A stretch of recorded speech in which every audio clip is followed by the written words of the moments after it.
Okay, welcome to episode 3 of Sports Talk with Andrew and Korey. I am Korey with my co host, Andrew Newman.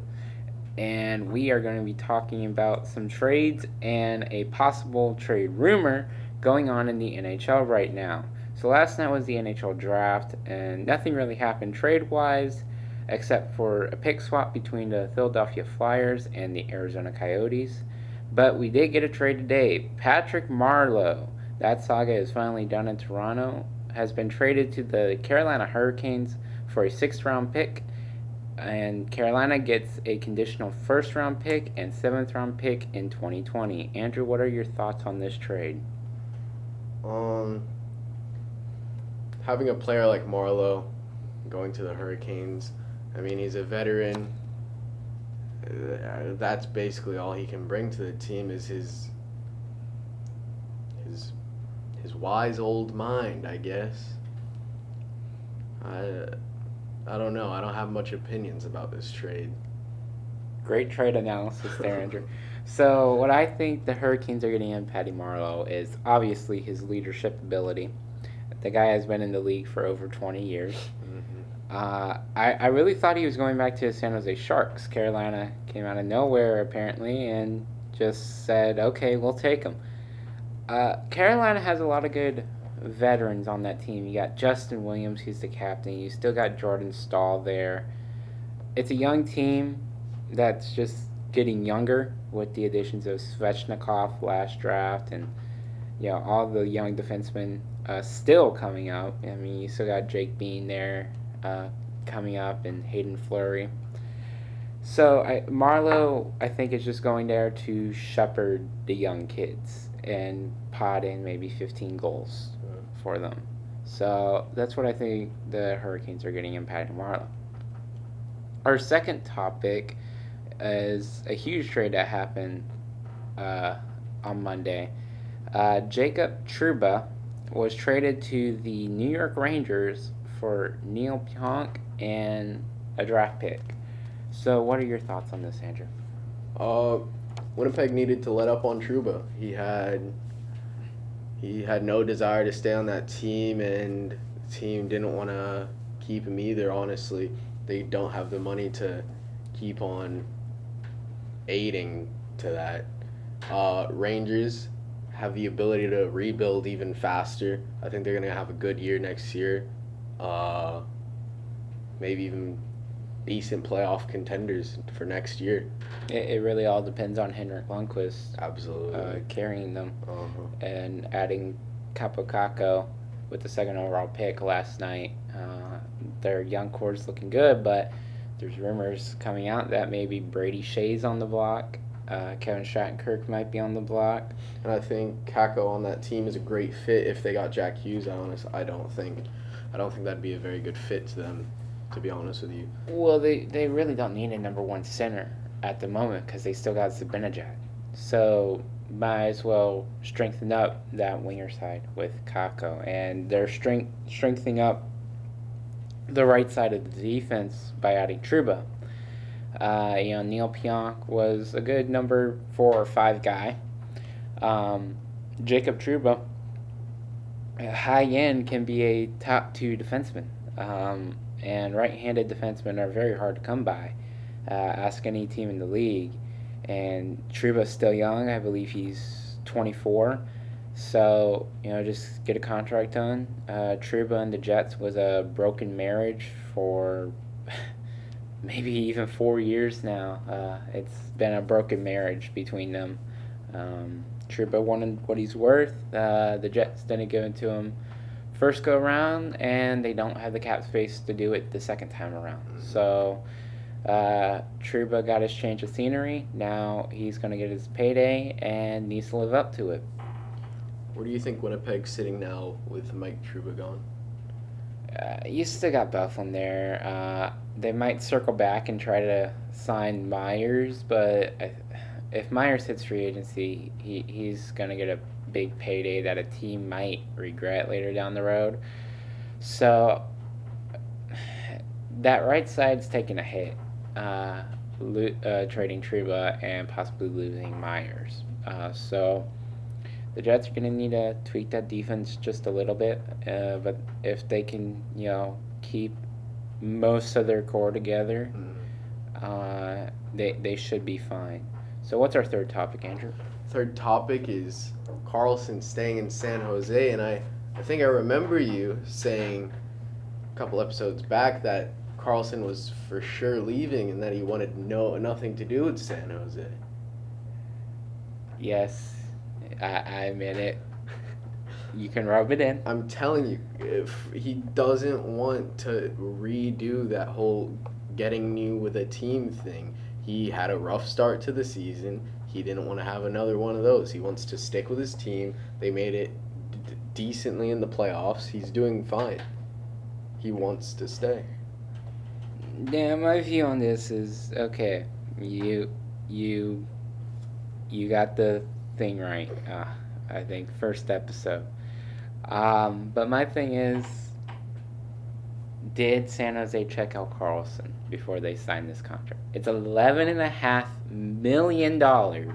He is the highest paid defenseman now in the National Hockey League. Over 8 years. San Jose may regret this signing down the road. I could see that. If Carlson's leg keeps bothering him, if he can't get back up to NHL speed in 2019, this could be a bad deal halfway through the contract. I mean, obviously we're not behind the scenes. The trainers were probably with Carlson majority of the time. I think they know what's going on. I think they see potential. If Carlson was truly not going to be healthy, I don't think San Jose would want to take a gamble like that. I think San Jose is all gambles right now. I think they are doing anything they can. They are saying screw 5 years down the road. I think what they are looking at right now is we want to get Couture a ring. We want to get Vlasic a ring. We want to get Burns a ring. So let's get the horrible deals for the long term out of the way, because the horrible deals for the long term could get us a Stanley Cup now. My biggest concern for the Sharks as a whole, getting away from Carlson, is Martin Jones. Yeah. Can Martin Jones get them back to the finals and bail them out when they need bailing out? Because that defense is there. That forward core is there, especially if they bring back Pavelski, which they should, because Pavelski is a Shark, and he should retire a Shark. Can Marty Jones get them back to the finals and help them win a Stanley Cup? That is my concern. And Aaron Dell had a great year in 18-19, but didn't replicate his backup goalie success this past season. So the goaltending is a little shaky in my standards for the San Jose Sharks. What is our fourth topic, Andrew? Possible trade for PK Subban. Yeah, it looks like PK is back on the block. This really isn't a surprise to me. Because PK is one of those guys that his personality rubs people the wrong way, and I just don't think PK is one of those guys that is good for 2 to 3 years, it seems, but his personality can wear out its welcome. So I like PK. Do I think he's a tad bit overrated? Yes, I think he is a good 3 or 4, maybe even a number 2 if he has the right defensive partner. Mm-hmm. But he's more of a power play specialist, in my view. He's kind of like a Keith Yandel. He shouldn't be your guy, but he can quarterback the power play. Yeah. So he's right-handed. I believe according to the Tennessean, the Nashville Predators are willing to retain $3 million of his salary. Mm. So that $9 million would go down to a $6 million for whoever tries to get him. And it's 3 years left on his deal, and he's 30 years old. So contract will take him until he's 33. That's not too bad. Sign him for another year or two after that if he's still good with the locker room and all that. You just got to watch out, I guess, for his personality. If I put it into terms, he has more of a basketball player personality and hockey standards. So, yes, you could say that. Hockey guys are boring. PK's not boring. So, what are your thoughts? I don't. When we got word of him going to Nashville, I honestly didn't think he'd be a good fit for Nashville, and I thought I knew something like this would come up. He loves it in Nashville though, and the fans seem to love him. Yeah, but that locker room, I don't think he makes many. If he didn't make friends in Montreal, I don't think Nashville's a good fit for him. Montreal's a different animal though. They don't leave their players alone. The media is ruthless. Yeah, up in Montreal. In Canada. Canada as a whole. Yeah. The media is ruthless. You have to have a strong mental side of you and very thick skin if you play in Canada. Yeah. And that's what pushes a lot of players away. It's very traditional up in Canada. You know? Yeah. Why aren't we winning? We just went on a 10-game winning streak. We've lost 2 games. Chill out. Like that's Canada. That does sound like Canada. A lot of defensemen in the talks, huh? Yeah. This isn't one of the topics, but apparently Carolina's shopping Justin Falk. So a lot of right-handed defensemen seem to be on the block right now. Mm-hmm. So our 5th topic, Philly spending money again.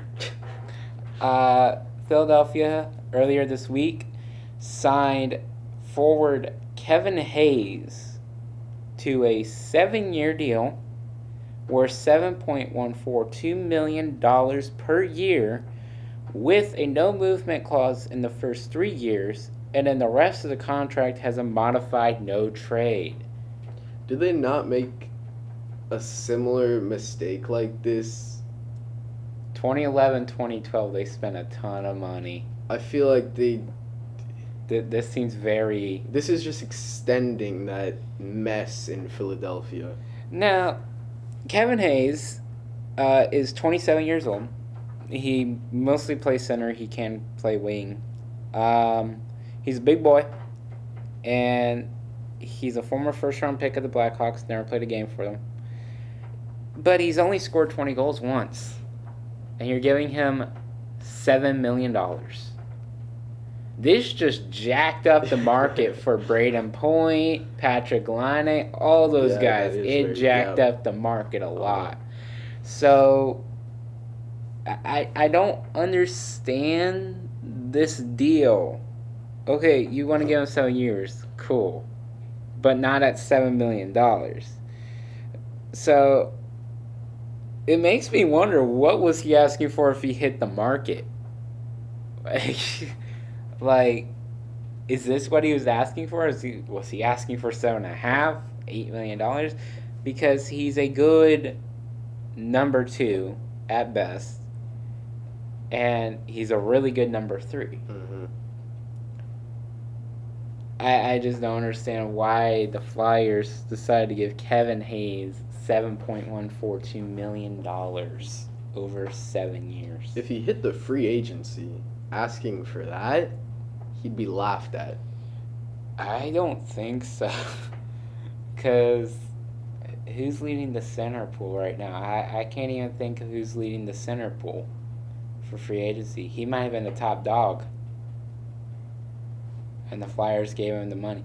Now, with 20 goals. I like Kevin Hayes. I just don't understand this term and this money the Flyers gave him. This is very similar to what they were doing in 2011, 2012 when they got Bruce Golov, Jacob Voracek, Wayne Simmons, all those guys, and they spent a ton of money, and it didn't result in anything. Let's just hope that management has a plan, I guess. I don't know. Chuck Fletcher's the GM there, and what did Chuck Fletcher do when he was the Wild GM? He signed a Suter and Parise contract. So, not a shot at Chuck Fletcher. It's just the Flyers are known to spend money, and Chuck Fletcher's known to spend money. It just depends on if they're spending the money in the right places. Yeah. So, that will do it for our show. Before we go, check out the That Life, My Life podcast with that guy B-Rob on SoundCloud. I'm Korey Lockwood with my co-host Andrew Newman. and we'll check you guys out later.